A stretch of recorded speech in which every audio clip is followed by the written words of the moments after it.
በምዕራብ ኦሮሚያ የተከሰተው የወባ በሽታ ወረርሽኝ ይበልጥ እየተዛባ መሆኑ ተነገረ።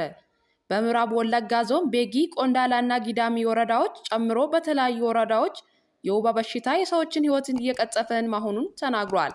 ወረርሽኙ ወደ ባቦ ገምቤል ወረዳ በመዛመት ህብረተሰቡን ክፉኛ እያጠቃ እንደሚገኝም የደረሰን መረጃ አመላክቷል። በወረዳ አያሌ ሰዎች በወባ በሽታ በመያዛቸው ከወረዳው ጤና ተቋማት አቅም በላይ የሆነ መምጣቱን ነዋሪዎች ተናግረዋል። ችግሩን ለመቅረፍ የሰብአዊ እርዳታ ድርጅቶችና የተለያዩ አካላት ርብርብ እንደሚያስፈልግ ነዋሪዎች ገልጸዋል። ጋዛ ወደ ህፃናት የመቃብር ስፍራነት እየተቀየረች ነው። ተመድ የእስራኤል የማያባራ ጥቃቶች የቀጠሉበት ጋዛ ወደ ህፃናት የመቃብር ስፍራነት እየተቀየረች ነው ሲሉ የተባበሩት መንግስታት ድርጅት ዋና ጸሐፊ አሳሰቡ።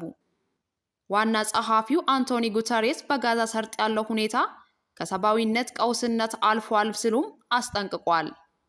በየቀኑ በመቶዎች የሚቆጠሩ ታዳጊ ሴቶችና ወንዶች እየተገደሉ ነው፣ እንዲሁም እየቆሰሉ መሆናቸው ሪፖርት እየተደረገ ነው ሲሉም ዋና ጸሐፊው የተናገሩት። የጋዛ ጦርነት ዓለምን እያናወጠና የብዙሃን ንጹሃንን ህይወት እየቀጠፈ ነው ሲሉም አክለዋል። እስራኤል እየፈጸመች ባለው ጥቃት እስካሁን ከ10,000 በላይ ፍልስጤማውያን የተገደሉ ሲሆን ከነዚህም ውስጥ ከ4,000 በላይ ህፃናት መሆናቸውን ከጋዛ ጤና ሚኒስቴር የተገኘው መረጃ ያስረዳል። አንድ ወር ያስቆጠረው ይህ ጦርነት እንዲያከትምም የተኩስ አቁም ይደረግ ሲሉም በድጋሜ ጥሪያቸውን አቅርበዋል። የተማዱ ዋና ጸሐፊ በዚህ ንግግራቸው ሐማስ መስከረም 26 በእስራኤል ሰላማዊ ዜጎች ላይ ያደረሰውን የሽብር ጥቃት ኮንነዋል። ሰላማዊ ሰዎችን ለማግደልም ሆነ ለማሰቃየት ምንም ምክንያት ሊቀርብበት አይገባም ሲሉም ነው የተናገሩት።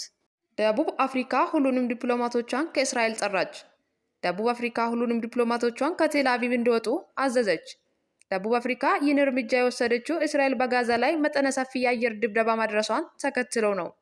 በተለይ እስራኤል እሁድ በጋዛ ላይ ያዘነበችውን ቦምብ ጦርነቱ ከተጀመረ ከአንድ ወር ወዲህ ከፍተኛ ነው ተብሏል። የጋዛ አልሻፊ ሆስፒታል እንዳስታወቀ ወደ 200 ሰዎች በዚህ ጥቃት ተገለዋል። የደቡብ አፍሪካ መንግስት ሰኞ ይህን በንጹሃን ላይ የደረሰውን ጥቃት በብርቱ የኮነነ ሲሆን ዲፕሎማቶቹን በሙሉ ከቴል አቪቭ ለቆ እንዲወጡ አዟል። ደቡብ አፍሪካ የፍልስጤም ነጻነት ላይ የማያዋልድ አቋም ካላቸው ሀገራት አንዷ ናት። የደቡብ አፍሪካ የውጭ ጉዳይ ሚኒስቴር ናሌዲ ፓንዶራ በሰጡት ጋዜጣዊ መግለጫ ሀገሬ በፍልስጤም ህጻናትና ሌሎች ንጹሃን የጅምላ ቅጣት ተረብሻለች። እስራኤል እየወሰደች ያለውን ተመጣጣኝ ያልሆነ ምላሽ በጅምላ ህዝብን መቅጣት አድርገን ነው የምንረዳው ብለዋል። እስራኤል በበኩሏ የንጹሃንን ሞት ለመቀነስ እየጣረች እንደሆነና ሐማስ ግን ንጹሃንን ሰብአዊ ምሽግ አድርጎ እየተጠቀመባቸው እንደሆነ ትከራከራለች።